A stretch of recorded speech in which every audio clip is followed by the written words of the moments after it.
So I knew it had been served. Yeah. So, yeah. And it's interesting, I was his lawyer, and he gave all of his life's work to the UN, ITU. Anyway, I gather he was your boss. Interesting. Use my clock.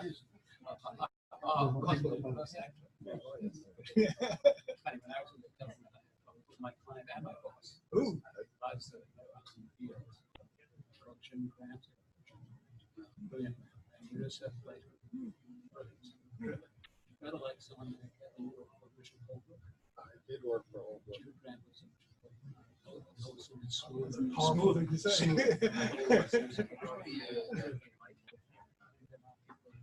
Well, Holbrook was. But, yeah, no. Have you read his back report? Yeah, they got a lot of things wrong. Yeah. I mean, on the Bosnian side. Sorry. But I thought, I actually enjoyed, have you read the book? I thought the most interesting part was Vietnam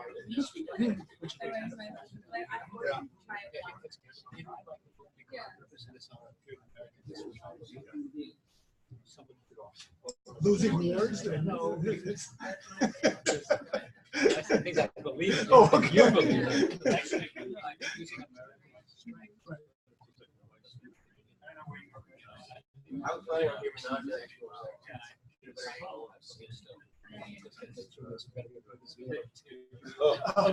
the actual. You created this. No. I inherited it. He was a journal in Frankfurt. And we pushed out. What year was that? He was pushed out in about 1970. Yeah. I have the microphone for questions.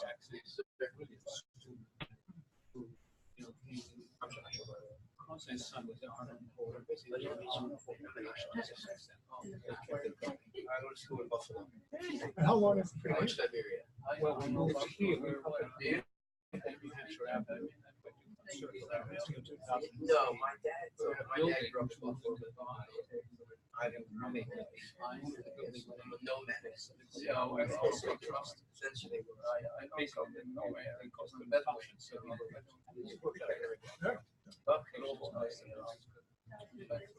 Rent's probably better than on DuPont. Rent's better than on DuPont. One of my more central space. Yeah, I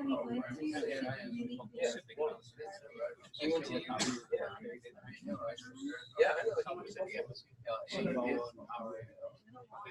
Hello. Hi, Joshua. Pleasure. Yeah. It's nice to see you. Thank you very much. We have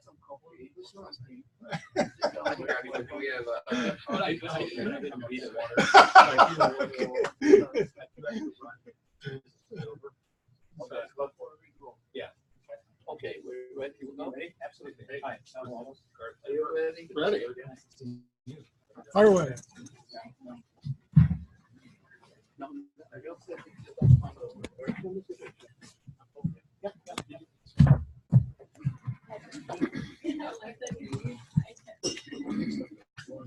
I guess we're all going to sit.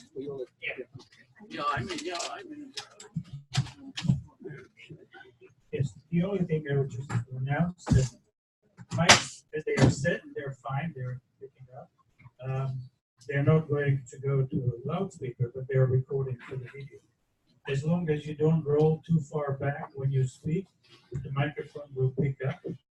And for those who are going to ask a question, it would be a good idea to use a mic, with two mics. So when you use the mic, hold it horizontal. If you hold it like this, it's not going to pick up. Like this. Logan, what is this mic for? For recording to the video. So which should I speak into? This one or this one? It will pick up. You don't need to touch it. Really? Just speak. As long as you don't roll too far back from the table, it's going to pick up. You know, it's amusing. This conference is about technology. zoology, but anyway, I'm Professor Wallace. I'm chairman of the Institute. I welcome you all. In a moment, I'll turn over the proceedings to Yona, as I always do. I will not introduce Yona. I just noticed one thing, that this book, which I purchased, is going to be published by Prometheus Books. I think we all remember who Prometheus was, and I want you to reflect on it. At this point, Yona, you're in charge. It's always very difficult to follow up Don Wallace's footnote, but don't worry, it will come back to us. I want to join him with welcoming our very distinguished guests and speakers. I will introduce them in a minute. And also what is very important for the dialogue here is to have a very distinguished audience. First of all, some of my also colleagues, not only from ILI, but from the Potomac Institute, who made a trip here from across the river. It's a long way. I appreciate that. But also the academics here, as well as students and diplomats, military people, and so forth. So I'm looking forward to a discussion dialogue. Certainly all of us came to learn from both our distinguished speakers about the events. Now,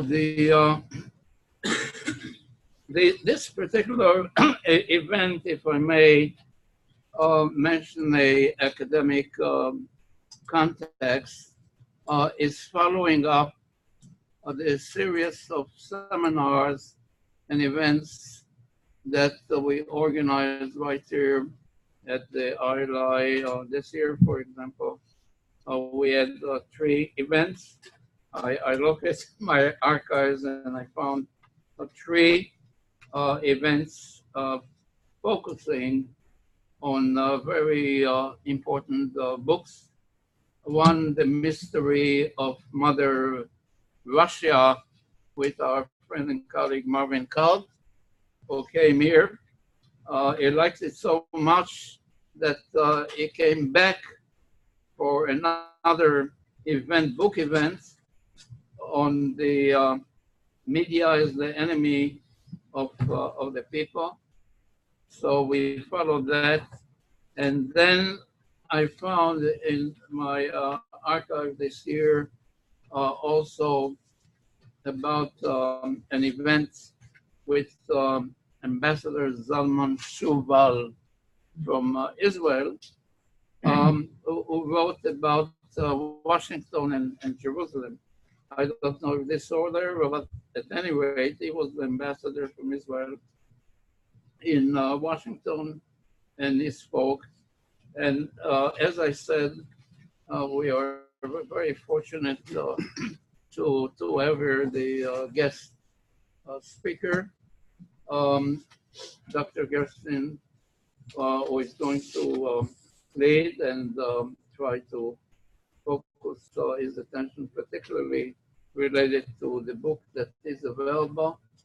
I'm sure that many of you picked up one of the, at least to remember that it's related to the story of technology right here.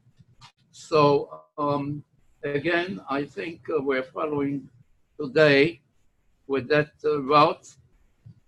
With Dr. Gerstein, I would like to mention that they participated in our activities also in the past. And again, particularly, I want to mention that he contributed to our publication on the biological terrorism, and also participated in some other activities. You do have, I think, in front of you the bios, so I won't go into details at this time, but he actually contributed in a number of fields, not only academically, but also as a senior government official in the Pentagon, for example, in Homeland Security, and so forth. And he also served with distinction in the military, and he contributed also to industry and economic development, etc., humanitarian work, and so forth. So it will be the first speaker to, as I said, to focus on his book to relate the nexus between security and technology. And then we're going to have a commentator that I will introduce subsequently. And then we'll open it up for discussion. Dr. Gerstein, it's all yours. Okay, great. Well, thank you. And thanks to everyone for coming today. It's a pleasure to be here. This is my favorite subject. I love being able to share with you some thoughts on technology, where we have been and where we're going. Let me start by giving you a little bit of thoughts about what's the inspiration for why did I write this book. And I had a kind of a crazy week. I was on leave, I was up in a bar, and I walked in the door, and the first thing that I see are 15 people sitting around the bar having a spirited discussion about blockchain. Blockchain, imagine that. And then I get a call a couple days later from another friend who is thinking about starting a business on smart cities. And he wants to know about the Internet of Things and how we're going to secure the Internet of Things. And not too soon after that, I had another friend, and I'll leave him very much unnamed, but he called me up and he said, you know, this Bitcoin thing is really taken off. I think I'm going to invest a lot of money in it. And so I spent about an hour on the phone talking to him about Bitcoin and why that's probably not yet a good idea, and that you ought to spend some time reflecting before doing that. But so this week sort of caught me, and it struck me that everybody is out there talking about technology, and they're all asking the same questions. They want to know where it's coming from. They want to understand what it is doing for us today. They want to understand how it's evolving around the world, and they want to know about the future. And in some cases, it's more curiosity, and others it's business, but everybody is asking these questions. And this week I had came on the heels of service that I had done in government, where I was the acting undersecretary for science and technology at the Department of Homeland Security. So that's the group that fields and tries to provide science, technology, research, and development for the entire Department of Homeland Security. And, you know, that experience had caused me to reflect, because we had, this will sound like a big number, but we actually had a very small budget. It was about $1.2 billion, and we were supposed to take care of the third largest department in our government. Now, to put that in perspective, Department of Defense spends $70 billion, and I had $1.2 billion. So you get some sense of the differences. But, you know, it struck me that we were probably not doing the right level of work for being successful in fielding capabilities. And I say that because we thought we were doing science and technology, whereas we were really technologists. That is, linking an operator who has a problem with a research organization that can help them understand what might be possible for a solution. So that's how I got into writing this book. So let me spend just a few moments talking about technology in general and say I am both enthusiastic and petrified by what I'm seeing in this technologically rich and enabled world in which we live today. And I say that because we are seeing some extraordinary capabilities being produced, but we are also seeing technology being used and misused in some very dangerous ways. and long before people have had a chance to think about how it might be detrimental to the society in which we live, how it could be misused in some very dangerous ways. So where does technology come from? Well, interestingly, if one goes back to look at the derivation of the word technology, technology actually talks about craftsmanship and crafts and skill. And isn't that interesting that today when we talk about technology, you know, if I asked you, you'll hold up your phone and you say, this is technology. But when you look at the derivation of that word, it's really not just about the individual piece of technology or the equipment, but it's also about the ways in which we use that equipment. And that makes it, I think, very interesting. And it also describes why technologies that we get surprised by can have great effect. And we sort of get into these technologies before we even understand those effects. The other thing I'd like to say about technology is that we are starting to see a convergence of technologies. And let me just take one very rudimentary start, and that is think about early plows. If we go back to the earliest Homo sapiens, a plow was nothing more than a stick that they could cause the ground to be furrowed so that they could plant. Today, as we go through and look at plows, we now see GPS-enabled, computer-driven combines that actually plant based on soil types, densities, weather, and specifically can decide how best your crops will grow. And so you can see, even in the earliest technologies, the basic function remains the same, but we've seen some dramatic changes. So if we think about some trends in technology, let me offer some that I think are something that we're going to have to deal with in the future. The first is we are seeing definite shifts in technology development, where it comes from. So if we look back to, say, the 1960s, the United States was actually doing 70% of all research and development in the world. And today, the United States is only doing 30%. That means that it's been completely inverted. And why is that important? Because when we were doing 70% of research and development, it is not a surprise that we would be leading in many areas that we have come to call the elements of national power, economics, political.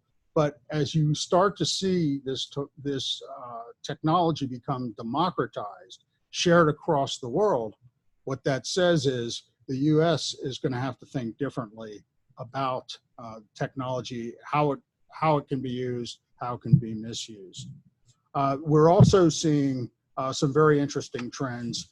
Years ago, the US government was the largest funder of all technology development here in the United States. And again, it was some 68, 70%. And today, industry is doing 70% of all research and development. So again, people aren't as responsive any longer to the US government. They're more responsive to industry, and they have different reasons for doing research and development. I'd also like to talk a little bit about the increasing risk to humanity. I started down that path earlier in the discussion, but we're seeing many instances in which technologies are being developed long before anybody has really considered how they might be misused. One need only look at drones to see a perfect example. Drones have been around since the 1800s, if you go back to early balloons that were launched unmanned for observing the battlefields. We more recently had flying drones in 1925, and of course we've seen them popularized through the wars, particularly after the global war on terror. But when you think about how they've been misused, we've now had drones landing in front of presidents who are on stages. We've had drones nearly hitting aircraft that are in flight. And it took the FAA until 2015 to actually put out a public comment. That is sort of the start of a regulation, is the public comment period. And so if one thinks about that, it's taken quite a while, quite a long journey, and we've seen many instances of possible misuse. And it took that length of time until we actually decided to do something about it. So I really think that we're seeing that policymakers are being outpaced by technological development. And many of the ways in which we control technologies do no longer have the same relevance. Another trend that I think we should be mindful of is we are on the edge, if not in the middle of, an emerging technology war. And we're seeing this played out with the Chinese and with the Russians in particular. If you think about what's going on with China, they have put a major effort. They have watched what we did over the last 70 years in terms of research and development, and they have publicly stated they intend to lead in the coming decades. They have a Belt and Road initiative in which they are recreating the Silk Road. They have an initiative called China Made in 2025, in which they are pursuing 10 advanced technologies and attempting to become a global leader. And there are some astounding technologies. We're also seeing Russia directly competing with us in terms of things like the S-400 air defense system that they have sold to Turkey. That could actually see the demise of NATO. So interesting how they're using technology as a wedge to perhaps impact on our key alliance. We're also seeing a growing competition between humans and computers. I'm sure we'll come back to that, but in areas such as the future of work, the future of law enforcement and screening, and the future of warfare, we're going to need to think about how this competition is going to unfold. And the final thing I'll say is, I started off by saying I'm both enthusiastic and petrified. One of the things that does petrify me is I like to ask, and I do ask inside the book and talk about it in a chapter, is what is at the intersection of biotechnology, the Internet of Things, and artificial intelligence? We've always said there was something special about the human experience. Biotechnology, we evolved from early beings, and we were created through a germline and inheritable traits. And so what happens if we begin to change that germline and we interfere with the evolutionary process? The Internet of Things, if you have constant eye watching and listening and hearing what you're talking about and directing your movements as part of humans, as part of a node in a network, what does that say about our privacy and how we relate? And then finally, artificial intelligence. We believed and have said for certainly as long as humans have had this sort of cognition, that it was the cognition, the perception, our judgment that separated us from some even term them lesser beings. But think about what will happen if we do see either super general intelligence or even just general intelligence, artificial intelligence that equals or far surpasses what humans are capable of. So again, I am both enthusiastic but also a bit petrified about the technological revolution that we are facing. I look forward to your questions and a good dialogue. Okay. Thank you very much. Obviously, I'm tempted to pick up on some of your comments. I will come back to it, except one in regard to the drones and the balloons. I'm reminded as a child, for me, it was magic to have a balloon or kite, and today it's weaponized. In fact, last week and the past couple of months, we have seen the balloons that caused a great deal of fires and explosions in the Gaza area, and so on. So we'll come back to that. I would like actually to invite our colleague Professor David Kaplow. As I mentioned before, he also contributed to our academic work in seminars and publications on the rule of law. You do have his bio. I just will mention, obviously, that currently is a professor at Georgetown Law School, and he also served in government in high positions, for example, the arms control and the disarmament agency and so forth, dealing with the legal issues. So I would like to invite Professor Kaplow to make some comments on the book. Well, thank you, Yona, and thank you, Don, for inviting me back here. It's always a pleasure to be with ILI and to have the opportunity to celebrate Dan's important and interesting book. There's much in the book that I agree with, but before I get to that, I feel compelled to start by pointing out one way in which Dan's approach and my approach differ, not just approach to technology, but it appears approach to life. You recall he began his remarks today, as he begins the book, by recounting that one of the motivations, one of the inspirations for him writing this book was that he went to a bar where 15 people were vigorously discussing blockchain technology. I don't go to bars like that.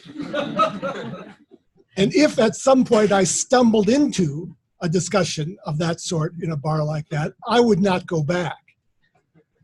But I'm delighted that that inspiration has resulted in this book. And what I'd like to do today is to share first a few general comments about the work, and then identify 3 particular points on which I'd like to amplify some of the things that Dan says in the book, and then finally conclude with one curmudgeonly complaint about one aspect of the book.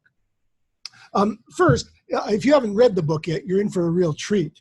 This is a tour de force by Dan. The whole project is well structured. The book is well organized. It's well written. It's quite compelling to be drawn into it. Dan asks in the book, I think the book features a large number of questions, provocative, thoughtful, challenging questions. And as a law school professor, my stock in trade is the Socratic method, and so I applaud the use of questions.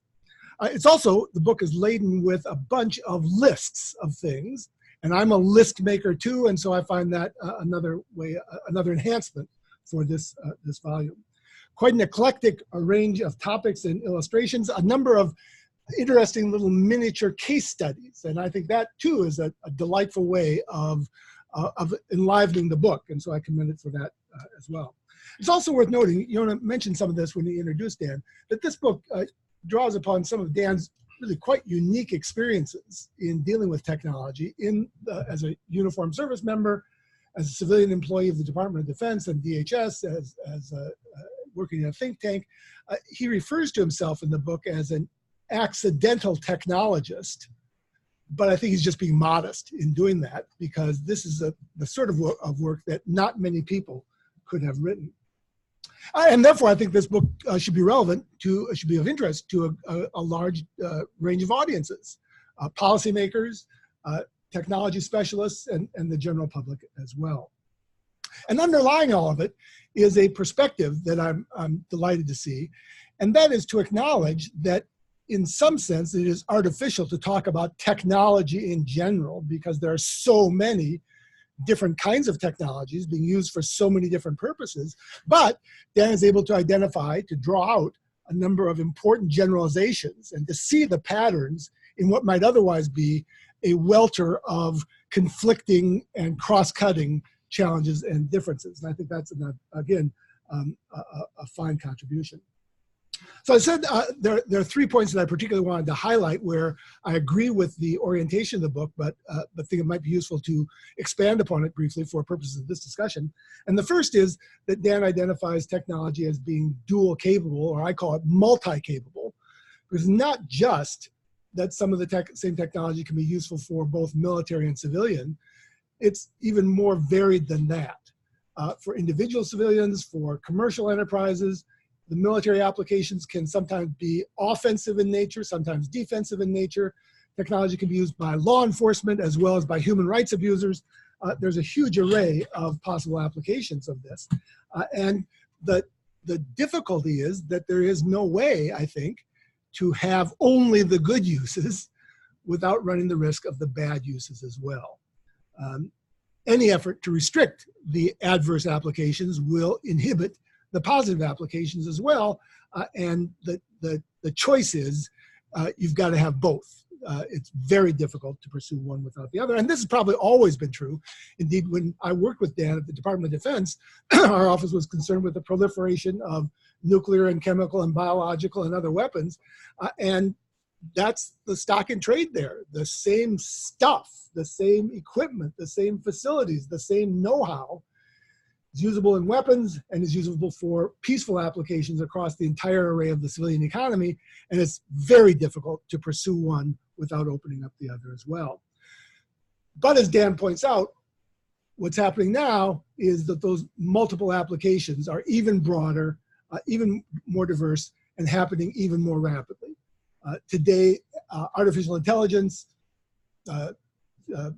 CRISPR technology, these things are being invented, are being deployed, are being multiplied with even greater speed and even greater effects than in previous generations. Dan also, I think, usefully identifies that the key thing that's different now is not just the advance of technology, but the advance of a combination of technologies, the multiple application of several different types of new knowledge that is different from what's happened in most of our past. It is a system of systems, a trend of trends. It's a combination of effects that are making the world so different. And for me, the bottom line there is that technology is per se neither good nor bad. It's both. And the key then is to look at the applications to which it is put and to look at the character of the people and the regimes that wield the technology. Even if, as Dan said, some of it is pretty petrifying because you look at it and see us opening a Pandora's box. So that's the first point, is the multiple capability, multiple applications of the technology. Second point is the proliferation of the technology. And again, I think this may be a natural phenomenon. The nature of technology is to spread. It always has, but what's happening today is a spread that's even faster and farther and even harder to predict what's going to turn up next. This democratization of technology has both positive and negative aspects. It empowers more people, more governments, more organizations that previously used to be disadvantaged, and that enables them to challenge the existing power structure for good and ill across the country and around the world. It means that we are more susceptible to surprise, including rapid, unforeseen applications than previously. The first mover in many technological applications has a big advantage, but the second adapter has big advantages as well, and it's even harder to foresee what's going to happen with that. As Dan highlighted, these days, more technology flows from the private sector to the government. More technology flows from foreign to US sources than used to be the case, and that too enhances the power, the diversification of power and the unpredictability of the technology movements. It frustrates any effort at central or organized planning and charting a consistent direction, making the world, again, less predictable, less stable, and more diverse. The third point that I'd like to highlight is, perhaps given my personal perspective as an international lawyer, is drawn upon the importance of legal tools, and especially arms control treaties, which Dan does address in the book. And here I think it's important to start with the observation that in general, law, including international law, is a lagging factor, not a leading factor in social progress. Law struggles to keep up with the changes in social and political environments, and law is a crude tool. It is susceptible of being both over-inclusive and under-inclusive, and probably both at the same time in many applications. And Dan is appropriately skeptical about humans' ability collectively to chart a reasonable path forward, to make wise choices about which technologies to endorse and which ones to slow down. But I think law must play a role in all of this. And I would draw attention to two forms of proliferation, sometimes referred to as vertical and horizontal proliferation. Horizontal proliferation, the more familiar variety, is the spread of technology, the diffusion to additional countries or organizations or individuals. But I think it's also worth paying attention to vertical proliferation, which would mean the intensification or advancement of the technology in the hands of those individuals or countries that already hold it and have already seized advantages from it. To me, the difficulty here is that unilateral self-restraint in the development of technology just will not work. We can't count on individuals, organizations, or countries to restrain themselves when there is some advantage to pressing forward, and therefore we need a multilateral agreement of some sort, such as a law, a treaty, an international organizational structure. And I think leadership matters. There are plenty of instances of power brokers or norm entrepreneurs leading the world in the direction of diffusion of technology, sometimes to their disadvantage. In some of my other work, I've been focusing on this in the realm of outer space, where I think the United States is making a mistake right now and in taking the world faster and farther in the direction of applying weapons technology in outer space. Some of that's going to happen anyway. Some of it may be inevitable, but I think the United States is now leading the world in that direction in a way that will prove disadvantageous to the United States. And I think this is a realm where governments need to be in the lead. There's an important role for self-restraint by private actors, by corporations, but if you really want to make any kind of a limitation work, it's got to be states that exercise the leadership. And to my way of thinking, the ultimate expression of that is in legally binding instruments. There is, I have to say, a non-noble tradition. Maybe it's too cynical to say this, but the tradition of arms control is that countries agree solemnly to prohibit by law the kinds of weapons-related activities that they weren't going to do anyway. They had no interest in doing, or they didn't even know that it would be physically possible or affordable to do. That's what they could prohibit. But they craft the treaties to enable them to continue doing the kinds of things that they really might do, that might be of some interest in some possible military utility. That's a pretty empty kind of arms control treaty. I think if we're going to pursue that kind of opportunity in technology in general, we've got to be able to do better than that.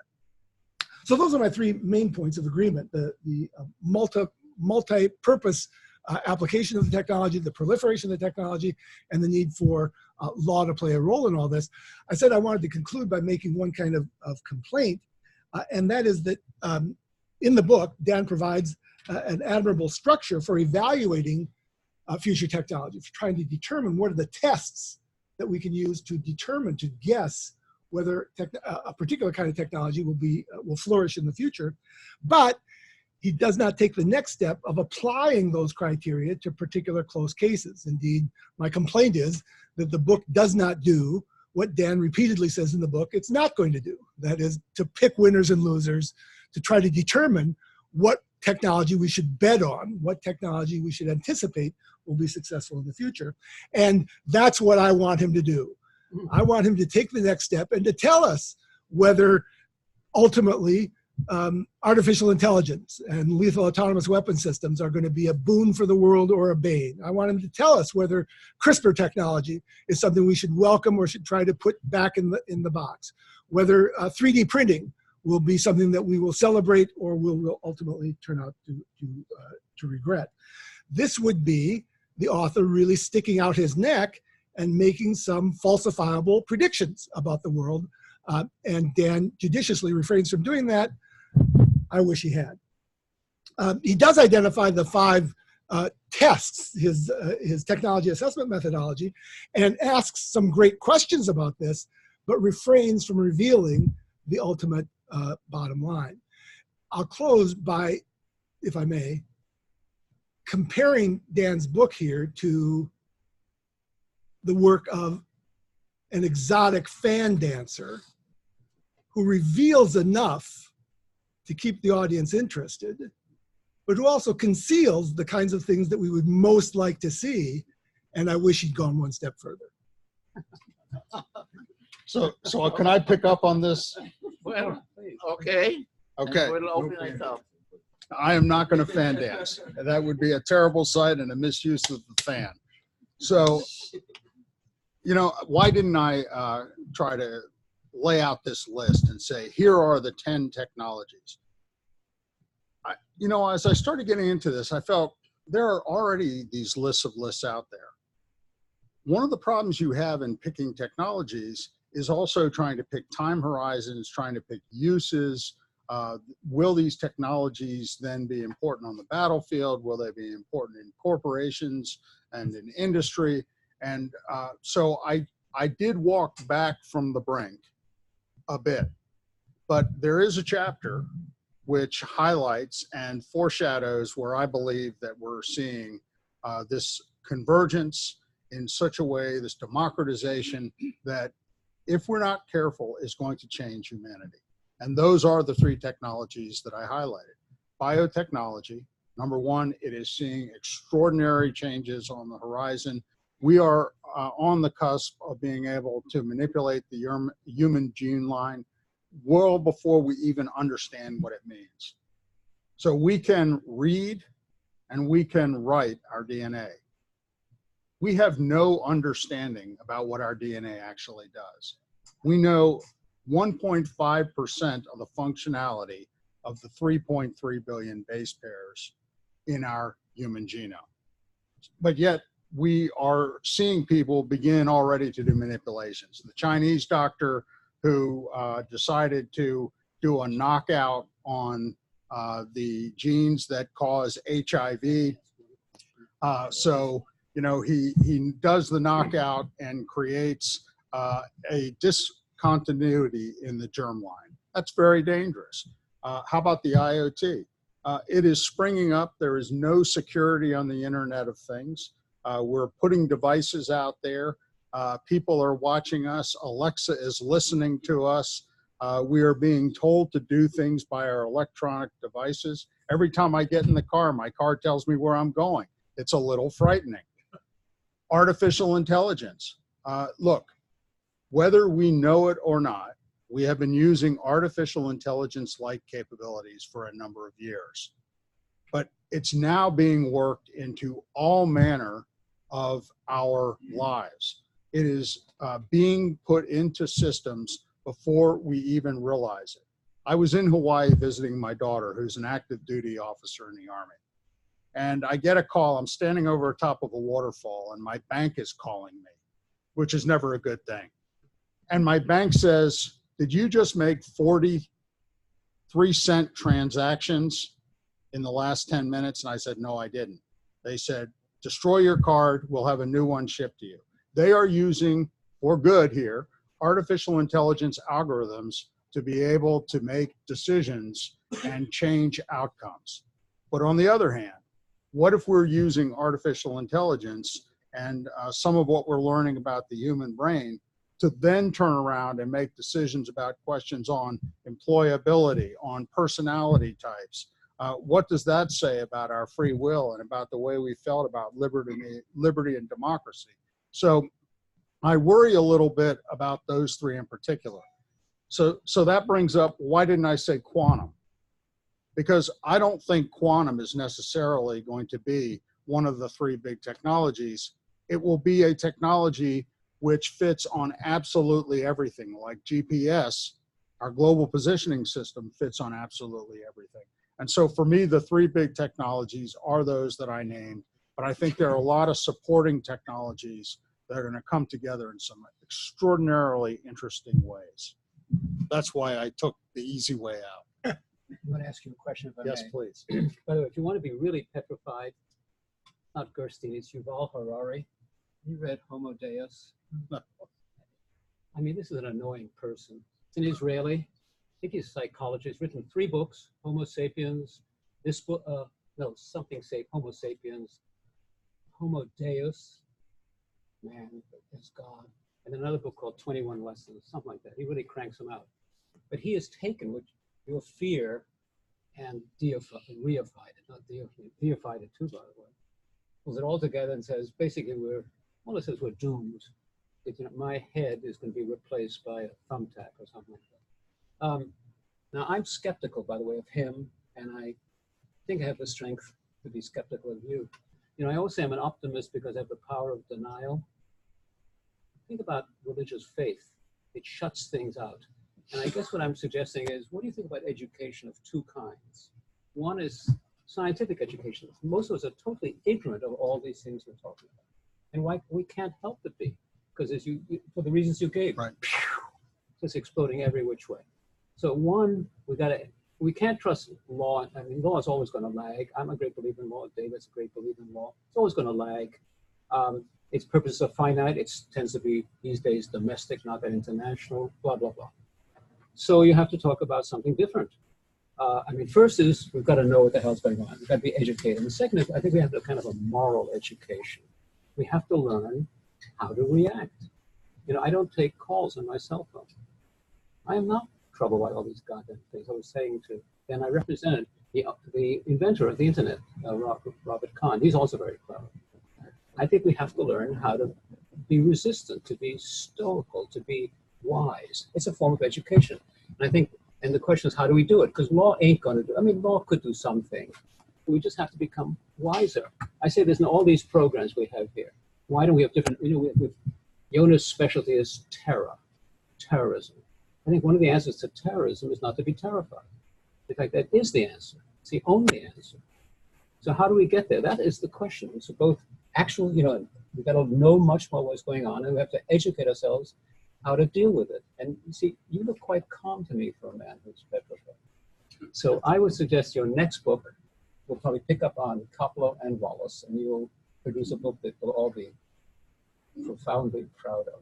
But it's a question. How do we educate ourselves about to know what's happening and how to cope with it individually? I don't mean businesses. Well, look, I mean, I don't want you to think that I run around in my daily life and, I'm not dusting off every doorknob so that I don't pick up a bacteria, a germ, et cetera. But, I do think that we have to actually contemplate what it means to be human with all of these capabilities, technologies that are coming toward us. The future of work is a topic I've written fairly extensively on this. I really worry about the future of work. We're starting to see the hollowing out of the middle class. That isn't something that sort of just snuck up on us.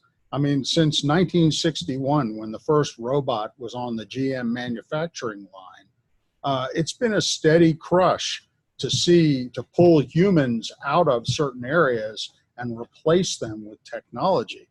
And I think it's really interesting to see that the good jobs in the middle of the economy went away. The higher paid people, the executives, are still fine for right now. And then you have low paying jobs. But do a little experiment. Go to your favorite fast food restaurant and just watch what people are doing in that restaurant. Watch what the staff is doing and ask yourself, is there any single job that can't be outsourced to some sort of computer, some sort of robot? And I would submit to you, there's almost nothing. In fact, one estimate by McKinsey, who's another think tank, one estimate by them says that about 60% of all white-collar jobs are going to be automated, and they will be done by computers in the future. So I actually, in the book and in an article where I wrote fairly extensively about it, talk about, what might be some of the ways we address this problem. First is to understand it. You can't just say STEM education. That's not the answer to every question. But on the other hand, a good balanced education. And maybe we think differently about what work means. It's not about producing any longer. Maybe we let the machines do the production, those things they're inherently best at. And maybe we find things that humans are best at. I'd like to think that humans are going to remain best at this very important work that we do associated with cognition and perception and judgment. And I'd like to think that we will not offload those kinds of tasks to computers. Taking that one step forward, think about the battlefield. mean, I don't want computers running the entire battle. I think the lethal shot, the decision needs to be a human who has to come to grips with what it means to kill another human being. And so, you know, there are some limits. And picking up on your point, you know, I'm a big respecter of laws. David and I worked together in the Pentagon where we worked on arms control treaties.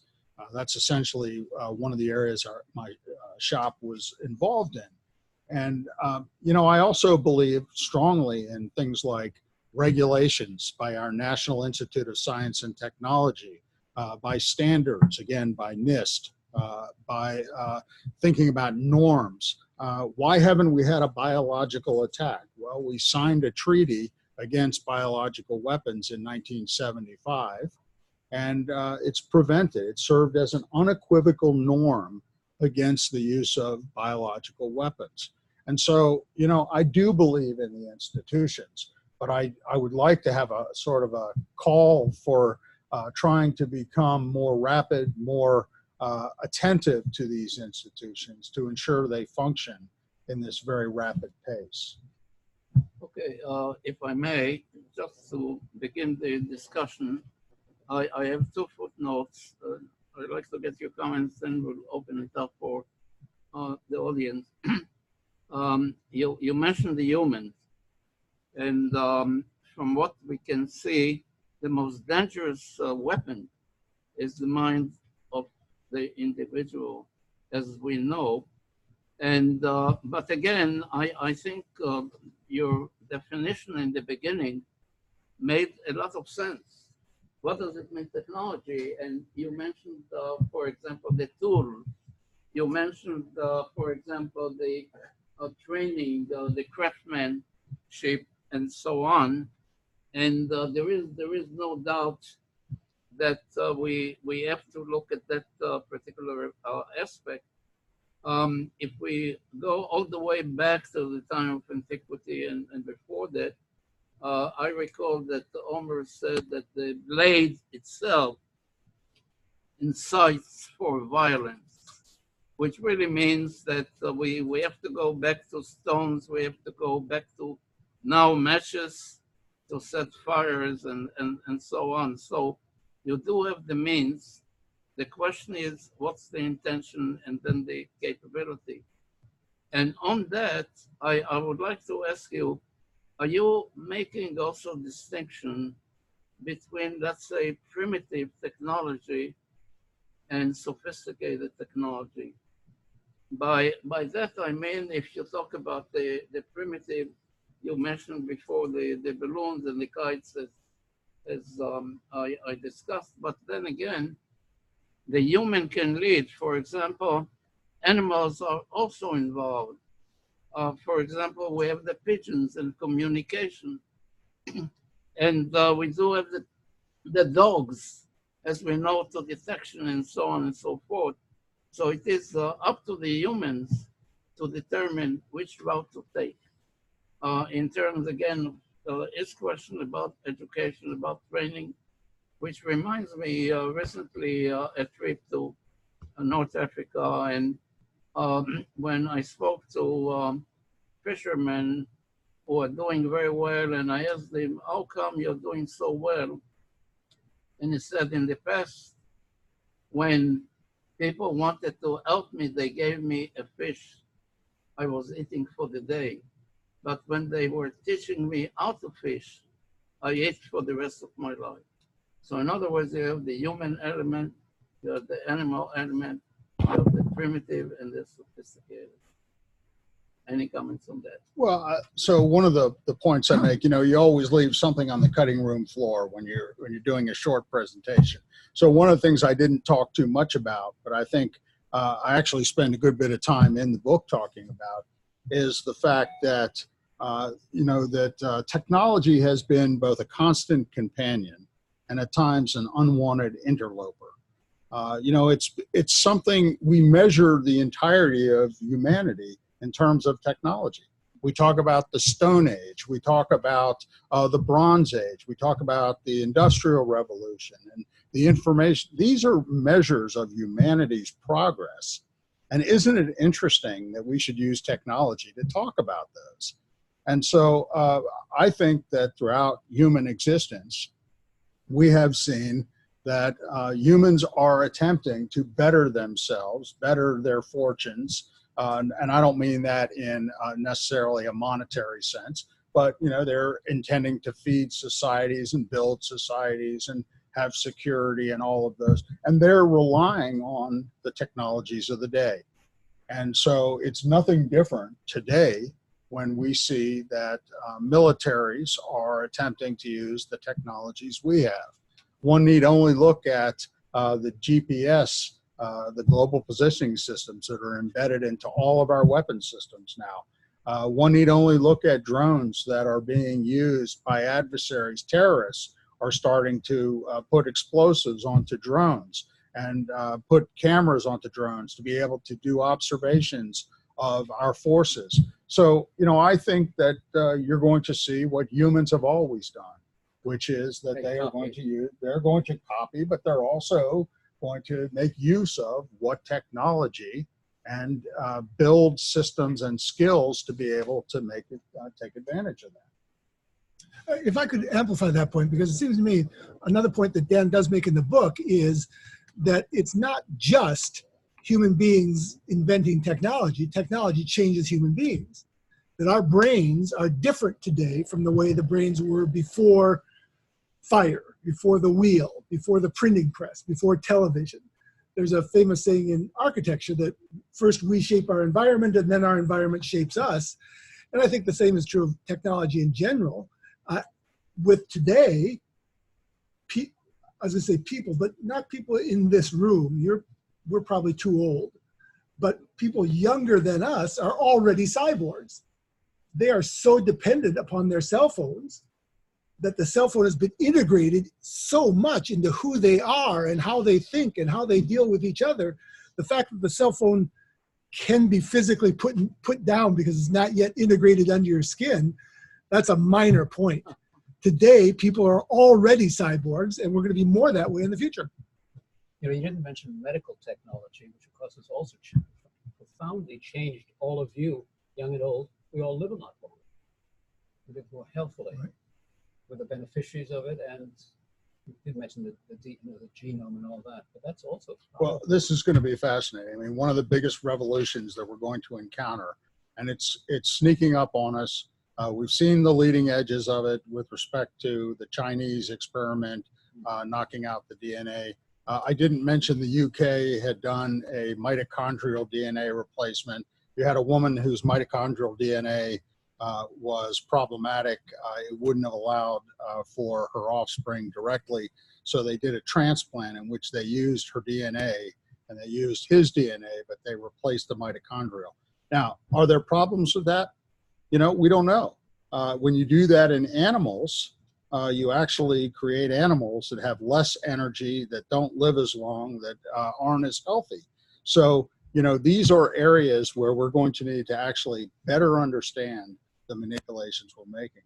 But when we talk about biology, that's approximately, when you talk about sort of this whole farm-to-table food, agriculture, agronomy, humans, medicine, personalized medicine, that's about 20% of our entire economy. And we're going to see some fairly extraordinary changes on the horizon. We will actually be able to do personalized medicine and rational drug design. Today, we are doing voodoo medicine. We don't know why certain drugs work. We give them, they seem to work in certain populations, they don't work in other populations.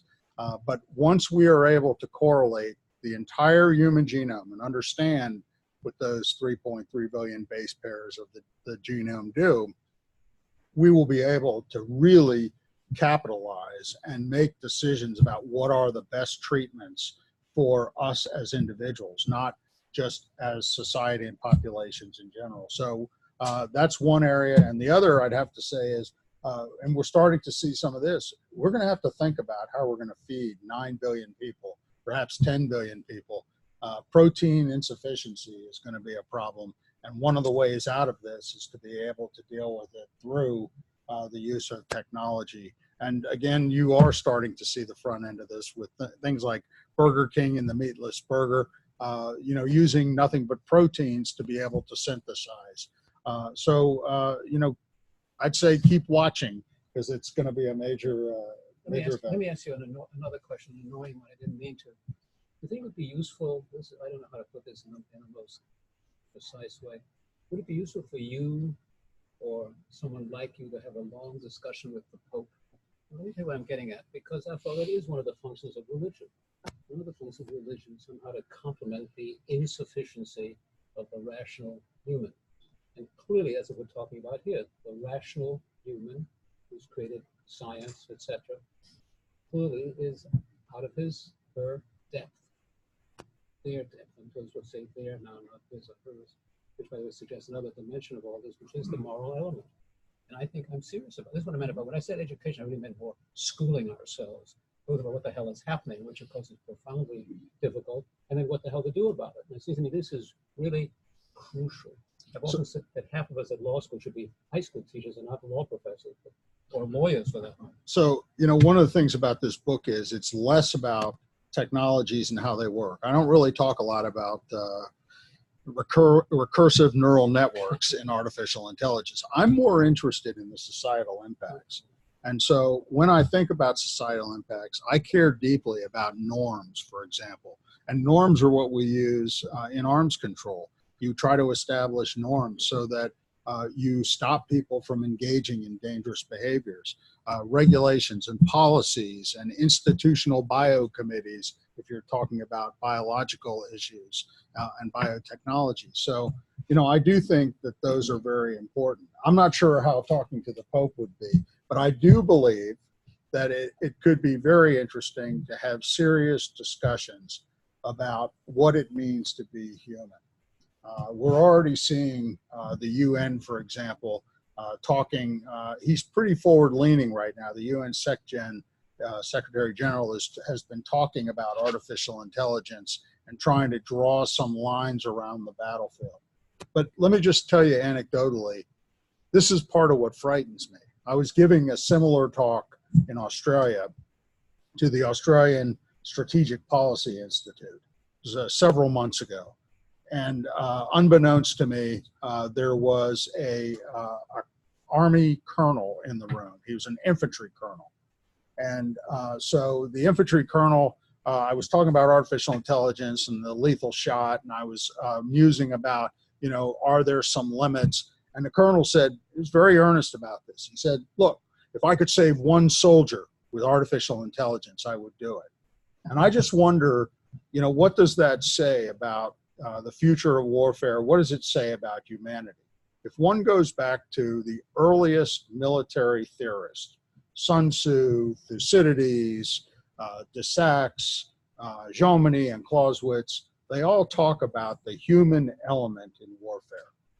And I just wonder if, for the sake of humanity, we shouldn't draw lines around sorts of behaviors that would dehumanize warfare and make it easier, make the costs lower so that we might be tempted to have more wars. That to me is not a productive outcome. And so I would love to see us have very serious ethical, moral, and legal discussions surrounding how some of this new technology could greatly affect. Another question, sorry. Forget the Pope for a moment. How about the commandant of the Navy Academy in West Point? This kind of stuff being covered in the military academies? Well, it's funny you should mention that. I was just up there at a conference. I spoke to one of their classes, their technology class, and I thought we had a very spirited discussion about these issues. And it was clear to me that they are engaging and they are thinking about these questions. I haven't been to Annapolis, but I'm happy to do that as well, although I am a graduate from West Point. So I feel a little more Army, Navy, and all that, deep Navy. Okay, if we can, because as I mentioned, we have people here who are deeply involved and to enrich the discussion. Okay, we'll have one. Would you identify yourself? And Speak louder, please. Can you hear me? First question, what is blockchain? Yeah, very quickly. I mean, blockchain is just a way in which it's an internet tool in which you're actually able to put your message traffic into a message and put headers on it so that you know that nobody has interfered with your message as it's gone through. It's particularly useful for things like financial transactions so that you can be assured that when you engage, when you send money to a bank, it actually gets there. And blockchain is one of the technologies that is used to be able to keep the messages together. More broadly, whose job is it, whose job should it be to imagine not just the best case, but the worst case of technology applications? Can't not prepare for that, both within the government and state private sector. Should there be some sort of is that part of the scientific method these days, a discipline to go ahead and measure and get these kind of things? The people that are smart enough to admit it also put their minds to, well, how could this be used in the worst case? And should we dedicate some amount of bandwidth, maybe with resources, to studying this stuff when it comes out? We always get surprised by terrorists using airliners in ways we couldn't imagine flying before. So you actually have a bunch of questions embedded there. They're super questions. So I was on the board at Oak Ridge National Lab, one of our Department of Energy laboratories. And I'd be invited down there about once a quarter, and they'd roll out their technologies and they'd show us what they were doing. And some of this stuff will just, I mean, it will bend your mind how what they're doing. And you'd say to them, wow, how are you going to use this? And you'd get this just stunned look coming back. They hadn't even thought about the use case. They'd only thought about the technology, proving that they could understand the physical applications. So that's one thing. They didn't even know about, they hadn't even thought about how would that technology be used. And then you'd say, well, how could that be used by an adversary? And again, you got absolutely nothing coming back. So my sense is that we have a bit of a crisis in that we have people who are developing technologies.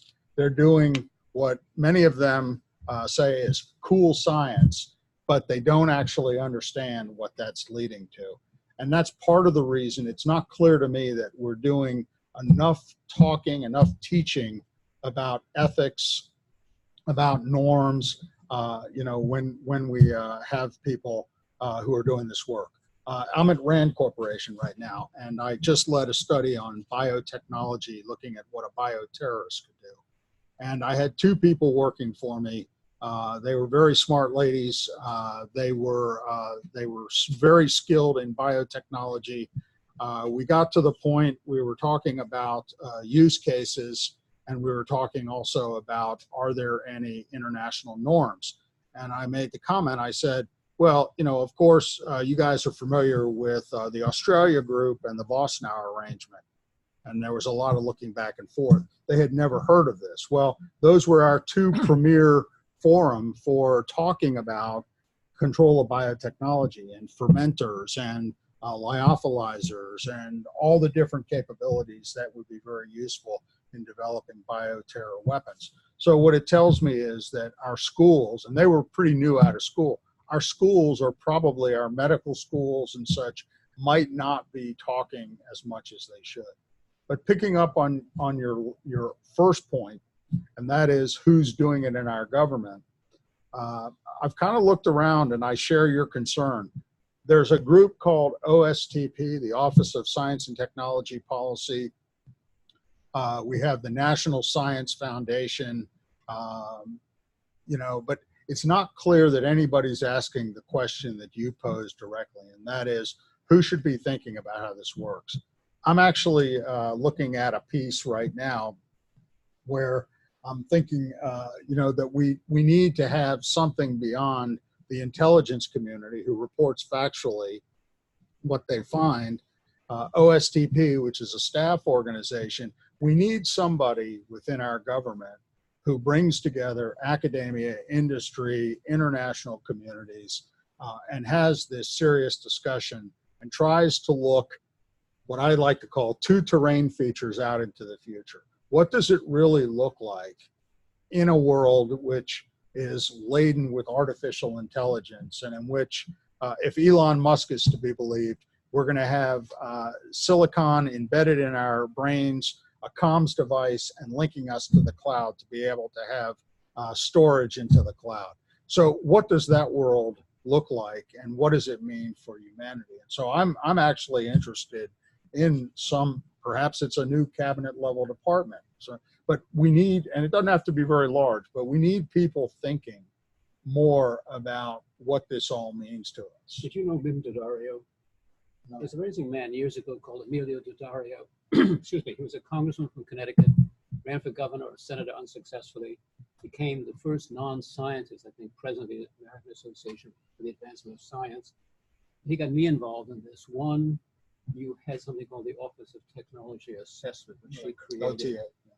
And I think I was the chairman, believe it or not, of it. So there was a congressional instrument looking not to create new technology, but to collect all the assessments of it. Now, it wasn't so much for the moral purpose, Right. but it was very analogous. And it seems to me that could be done. You just have to Google Daddario. His son is an actor or something, or movie director or something like that. But that's what he thought about all the time. And he was a very good guy. And so there were efforts. And I think a guy called Herman Pollock, the State Department Assistant Secretary for Science, he was a very interesting character. And he came up to do with creating this thing. There were guys who thought about it, but they were off on the margin. They were not part of the main. I mean, they weren't resisted, but they weren't encouraged by the body politic in a very Well, way. you know, for example, the Department of Defense years ago, now I'm showing my age, back when I was a young captain, I worked pretty closely with the Office of Net Assessment in the Pentagon. And they were looking at questions like, you know, how do you do deterrence? Is the triad, the nuclear triad, the way we should be going with submarines, land-based missiles, and aircraft, dual-use capable aircraft to deliver nuclear weapons? You know, they're the ones who sort of came up with a lot of these questions. But I'm not clear that anybody is doing it right now across the entire government. I can give you a 1% answer to the question, and it doesn't solve the problem, but it at least illustrates how sometimes the government and law can address it. In the weapons realm, before the United States deploys a new weapon, there's a requirement for a legal review. And ordinarily it's done 2 times, once early in the weapons development process and then later when a decision is made to manufacture the weapon. It requires that a legal analysis be done of the weapon's compliance with international law, that that the weapon is discriminate, the weapon won't cause disproportionate damage, the weapon won't inflict unnecessary suffering. And that documentation has to be done before the weapon can be produced. Now, it's only a 1% solution because it applies only to weapons, and it only addresses the legality of the weapon, not the wisdom of proceeding with that weapon. But it's an illustration of how sometimes you can institutionalize a red team check on the vigor of the proponent of the weapon. I was going to give an example. Sorry, Mike. Have we got a mic? Yeah, So the can you gentleman has it. get the mic over there, please? Is that mic on, by the way? Hello, Mike. It is Yeah, on. that's better. Okay.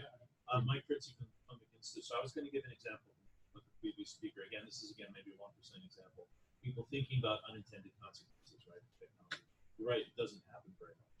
We were lucky enough as a think tank to be hired by Dr. Matheny, who actually runs a local institute here now, the previous director of ARPA, to do just that, to look at unintended consequences or how might tech be misused. Put on your red team hat. So true, not many people are thinking about it, but it is important.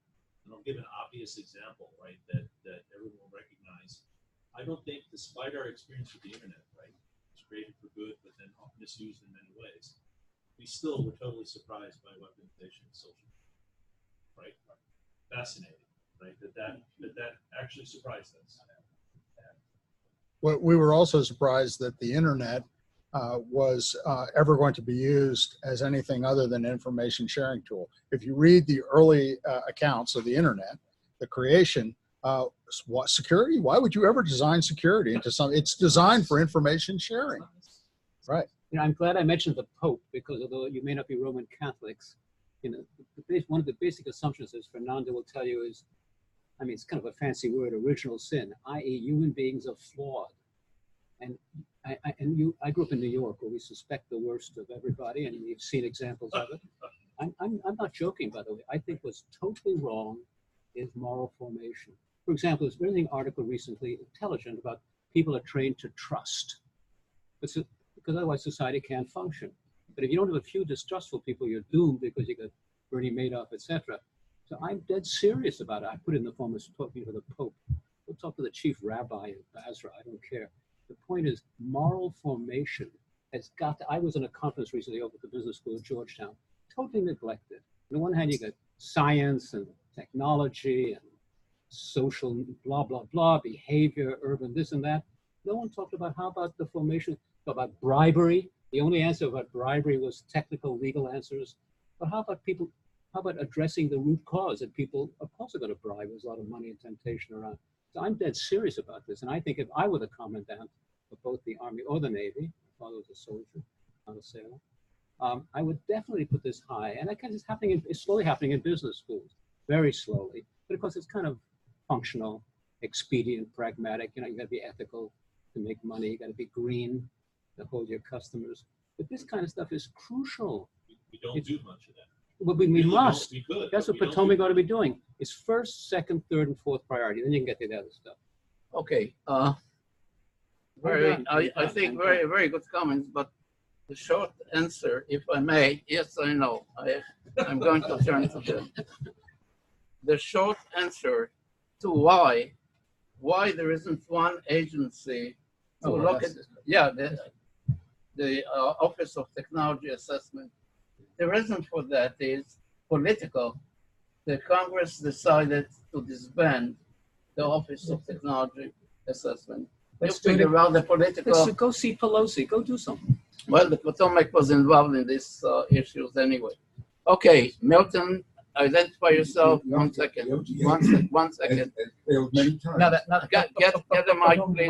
Mike. No. This is an aside. The OTA, the authorization, the OTA has failed many times in Congress. Yeah. That's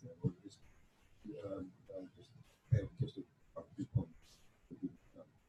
First of all, laws of war actually have come up during the time of the Obama administration. The use of drones, cross-border drone attacks, to knock off terrorists. And there are several studies, at least one of them involving the Simpson Institute, which really bring in violation of rules of war. Now, the other thing I'd like to mention is, which Don Wallace mentioned Prometheus, because you were publisher with Prometheus. He said, what did Prometheus do? Of course, he gave us fire. The fact is, he stole it from the people who had the fire. So that managed to stealing of intellectual property by China. It's been going on for a long time. Now we're complaining a lot about it. But another point I'd like to make is, yes, you choose the trinity of technologies that you want to look at and extent, but you specifically, and today also made the point, excluding quantum technology. And yes, because it's a very uncertain technology, really for the future, although there's a lot of hard work on it, it's difficult to maintain the quantum computing for an extended period of time. But the one thing everybody seems to agree on is that you will wake up one day when quantum technology suddenly has the capability to totally annihilate all of our classical encryption. And we better start thinking about that. And so most of these encryption codes are used by some people. It's well known by James Theorem, which says that it explains to you the algorithm for annihilating, getting rid of this protection, encryption. So we better start thinking about that, because that's the first thing that's going to happen. In fact, the only thing everybody can agree on is going to happen once quantum computers. If I can just clarify, it's not that I don't think quantum is going to be important. Rather, I think quantum is going to be on everything we have. I don't think that, but I don't look at it in the same way as I do artificial intelligence, or, you know, I'm sort of putting those three in a special bin, but then saying underneath that, you're going to have nanotechnology, you're going to have the the quantum capabilities, 3D printing. These are all fundamental, they'll be building block technologies.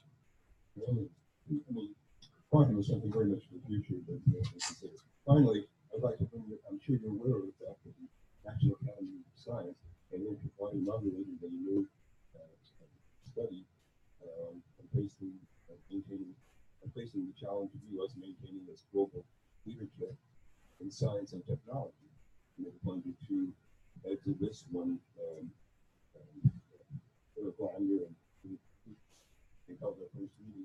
So you must be aware of what is going on with the National Academy of Science. And what advice do you have to offer?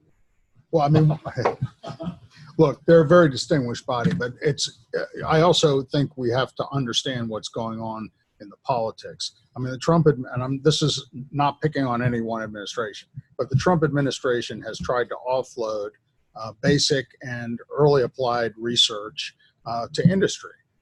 Their science and technology advisors said, that's something we're going to ask industry to do. Well, I think we have to ask whether that's a wise thing to do. If you go back to the 1940s and you look at World War II and you look at coming out of World War II, the president's science advisor was a guy named Vannevar Bush. And Vannevar Bush was charged with answering 4 questions, which became something called Science, the Endless Frontier. And in this piece of work that he did, he made the case that there was a place in government for conducting basic and applied research, that economic prosperity and national security were not distinct, they were one and the same. And I will just tell you, I think the Chinese have done a better job reading Vannevar Bush this last decade than we have. We are misreading and we are not applying the resources that need to be there. The government can't be the exclusive resourcer anymore of all research and development. That's not possible. But the government needs to pick winners and losers and fund basic and applied research in those areas where we want to lead. We need to fund those as a matter of the utmost urgency. We know what happens when you lead in science and technology. You will also lead in economic prosperity and national security. So I think it's very important that we take a look at winners and losers, that the government tries to help pick those and move those forward and assist where possible and encourage and incentivize industry to continue to move out in key areas. But just one point. Yeah. There's a lot of crime these days about China maybe dominating the development of 5G through OA organization company, and a lot of crime in the United States. There must be something wrong with the way the United States is doing this. It's not what the Chinese are doing. Something wrong with what we're doing, developing 5G and introducing it so that we can't dominate this. Well, so I'm glad you brought that up. 5G is a case in point in which we had a self-inflicted gunshot wound. Here's the way it goes. There are 2 parts of the spectrum. One part of the spectrum is called sub-6. Sub-6 and millimeter wave. Sub-6 is the very low end. A sub-6 waveform does not carry as much data, but it's a longer waveform, so it goes further. Because it goes further, you're going to need less base stations.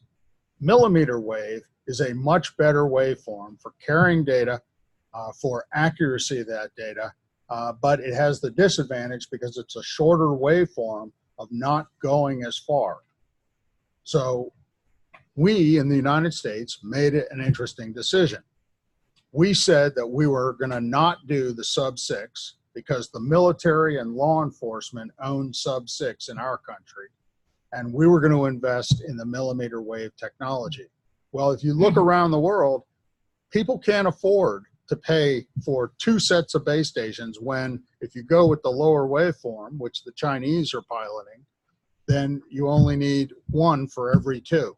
And so we made a decision, a policy decision, and that decision has hurt our competitiveness.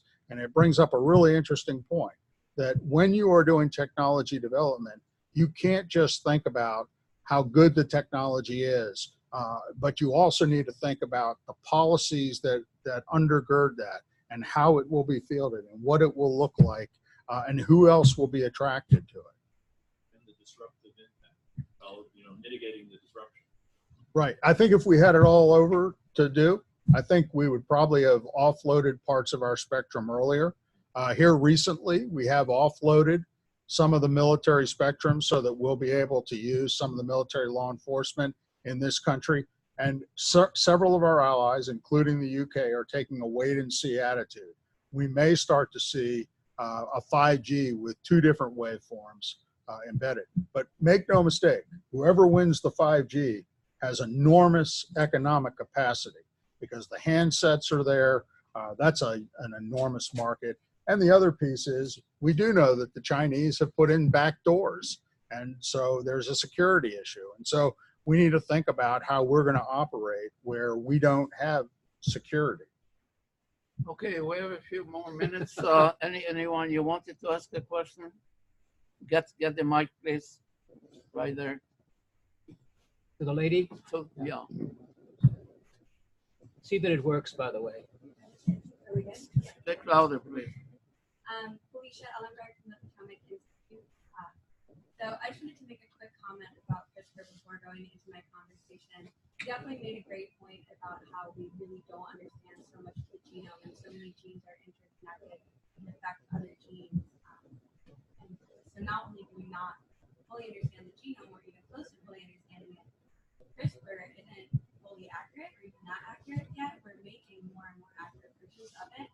But the Chinese doctor, Dr. Liu, who edited the infant, he didn't even edit it correctly, so they didn't make the exact additions he needed to make. So this kid actually was still very well hit with HIV exposed to the virus. So definitely something to think about. And it's interesting, China has way more clinical trials than the US involving CRISPR because we do have the regulations preventing us from using it to edit the germline. So on the one hand, you're like, this is good, we need regulations before we understand it. But on the other hand, you have to be cognizant of, are we going to fall behind China in terms of capabilities with it because of the regulations? So kind of finding a balance between that. But then my question was, and this goes back to the industry versus government funding for R&D question. So as we know, funding for R&D has moved a lot more from government to industry. And also, DoD is going through some major budget cuts right now. We have to be a lot more deliberate of which research as a government we fund. And also our goals are different, right? Right. Government goal is national security, whereas industry is more money driven. So I wanted to ask, what do you think is a good metric to use or a good approach to use to evaluate which research is worth prioritizing our funding for, in government now that we're getting less funding to do?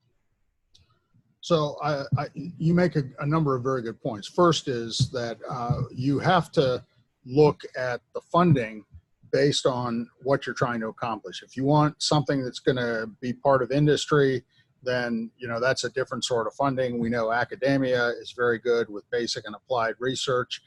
They're not really into the higher technology readiness levels. That's more kind of what DoD does. In fact, one of the things with DoD is most of the resources they spend tend to be on the higher technology readiness levels, what would be called pre-acquisition. So they're spending for risk mitigations in many cases. It's not all the organizations. You still have the DARPAs who are doing a lot of work and such. But I do believe that we need to figure out those key areas and then be able to resource them. So how would you figure them out? Well, David highlighted in the book, I do have a methodology where you look at the confluence of science and technology, use case, market, and the potential for integration into other systems, the amount of funding that's being spent, the, if you will, detractors, things like arms control that would limit behaviors in certain areas, and then look at how accessible the technology is in terms of cost to an individual. And so I look at it in terms of those 5 buckets and try to say, when do I think something is going to become a concern to us, and how do we think about that? It's interesting you mentioned CRISPR. When we did our analysis, we looked at 2030, and we concluded that in 2030, CRISPR was still not going to be something that was going to be widely available, something for anybody to use, because you still had to know too much about the human genome to do much useful with it. The kits that are on the market tend to be elementary and allow you to do some smaller manipulations, but not necessarily to do big personalized medicine. So that's the way I thought about it when I was looking at the technology availability.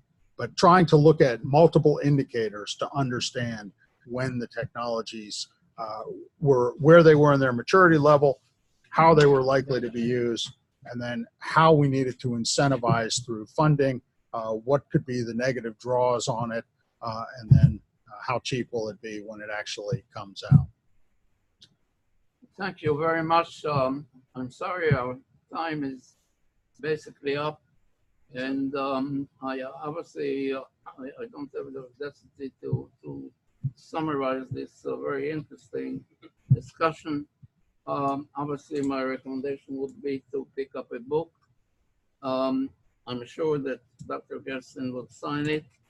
But, you know, I'm just reminded now, listening to the back and forth, I'm reminded that Einstein once remarked that I think everything should be made as simple as possible, but not simpler. Well, if you read the book, I'm sure we will have a lot of answers. Thank you. Thank you very much. Thank you. Thank you. Thanks, David.